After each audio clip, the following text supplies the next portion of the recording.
મિત્રો, મારી ચેનલમાં તમારું સ્વાગત છે। તો આજે ગુરુ પૂર્ણિમાના ગુરુના વસન વિશે હું સમજાવી રહી છું, તો તમે ધ્યાનથી સાંભળજો। એક કરણ નામનો માણસ હતો, એને શિકારી હતો એ। તો એક દિવસ એવું બન્યું કે એ ગયો ગામમાં, ત્યાં ભજન કીર્તન એવું થતું હતું, પ્રવચન આપતા હતા ગુરુ। તો કે હાલને જઈને હું બેસું, તો બેઠો તો અહીંયા ગુરુજી એમ કહેતા હતા કે ગુરુનું વસન પાળો ને તો ભગવાન મળે। તો શિકારીના મનમાં તો બેસી ગયું કે ભગવાન મળે તો હાલને હું ટ્રાય કરી જોઉં કે। તો એ તો અહીંયાથી જઈને ભગવાનને ગુરુને કહેવા લાગ્યો કે ગુરુના વસનથી ભગવાન મળે, તો કે મને એ વસન આપો।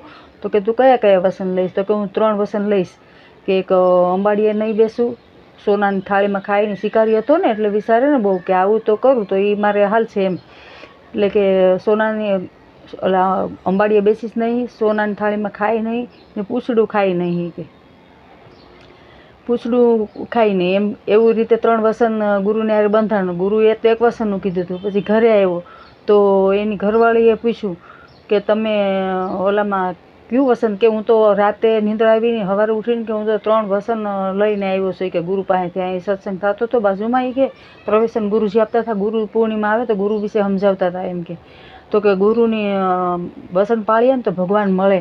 એટલે તો કે તમે કયું વસન લઈને આવ્યા? કે હું તો 3 વસન લઈને આવ્યો છું। તો કે કયું? તો કે જો અંબાડીએ બેસવાનું નહીં, તો કે એ તો આપણા ભાગમાં જ ક્યાં છે, તો સોનાની થાળીમાં ખાવાનું નહીં, તો કે તમે બહુ હોશિયાર, કે એવું વસન કે તો એ પણ આપણા ભાગમાં ક્યાં છે કે।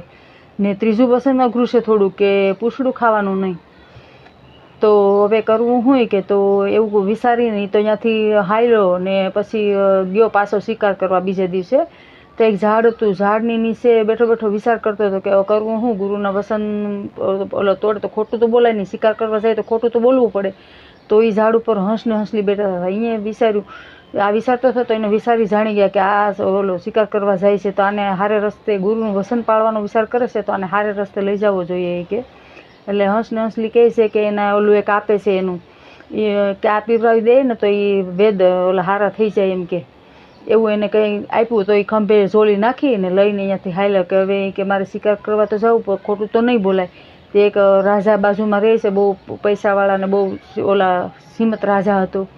તો ત્યાં એને દરબારમાં ગયો, એને ખબર પડી, એટલે ત્યાં જઈને ઓલા ચોકી એને બધા રોક્યા કે કેમનું જવું, કોણ છે? તો કે હું એમ વેદ છે।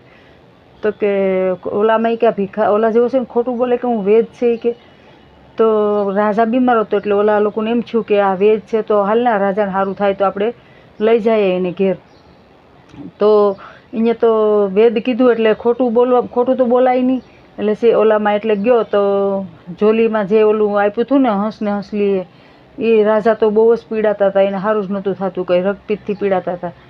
તો એને તો વેદ સમજી લીધા બધા, એને તો બેઠા હતા, એને તો એ હાથમાં દીધું ને કંઈક ઓલું કરીને પાયું હતા, તો રાજા હારા થઈ ગયા એમ કે, જેવી હતી એવી કંચન જેવી કાયા થઈ ગઈ રાજાની। રાજા તો બધી ખુશ થઈ ગયા, આખી પ્રજાને રાજાને બધી, કે આ તો કોઈ મોટો ઓલો છે। તો કે મારે ગુરુનું વસન છે। તો રાજા પછી નગરમાં ફરવા નીકળ્યા। એટલે રાજા ફરવા નીકળ્યા એટલે કે હાલ ઓલાને કે તું વેદને કે મારા ભેગું। તો એ કે આપણે એ કે અંબાડીએ હાથીને અંબાડી બેહવાનું છે। તો કે હું હાથીને અંબાડીએ ન બેહું, મારે ગુરુનું વસન છે। તો કે આપણે સોનાની થાળીમાં, રાજાને ત્યાં તો હોય જ ને બધું સોનાની ચાંદીની, કે આપણે જમીએ સોનાની થાળીમાં, વેદને બેહાડો જમવા, તો કે નહીં હું સોનાની થાળીમાં નહીં બેસું, ગુરુનું વસન પાડ્યું। પછી ખાવાનું આવ્યું તો કે એમાંય કે ગુરુનું વસન આવે હું તો ન જમું એ કે, એમ કરીને તો કે તો શું કંઈ વાંધો નહીં, આપણે એમને ફરી આવીએ। એ બધીમાં ફરે, આખા નગરમાં ફર્યા રાજાને વેદ બધી ફર્યા ને આવ્યા તો એને તો બધી મહાન માનવા માંડ્યા કે ભાઈ આનાથી રાજા હારા થઈ ગયા, કે રક્તપિત્તથી પીડાતા હતા કેટલા વર્ષોથી, એટલે એ બધા બહુ મહાન વેદ માનવા માંડ્યા એમ કે। તો બધા માણસો એને કે આ તો વેદ છે એવી રીતે। તો એ તો મહાન થઈ ગયો ને રાજાને કે અડધું રાજપાટ આપે એને, એવું બધું કીધું કે તમે અહીં જ રોકાઈ જાઓ ને તમે અહીંયા તમને અડધું રાજપાટ આપીએ અમે। તો એને તો આપ્યું નહીં, તો જલસા મારવા માંડ્યો કે આ ગુરુનું વસન તો એટલો મહિમા છે। તો કીધું છે કે ભગવાન મળીએ, તો ભગવાનને પછી એવું થયું કે આની પરીક્ષા કરવી જોઈએ મારે કે। તો ભગવાન વેદનું રૂપ લઈને આવ્યા ને વેદનું રૂપ લઈને આવ્યા ને તો એને પછી બહુ ખાધું હતું ને બધું, ગોટો સડ્યો।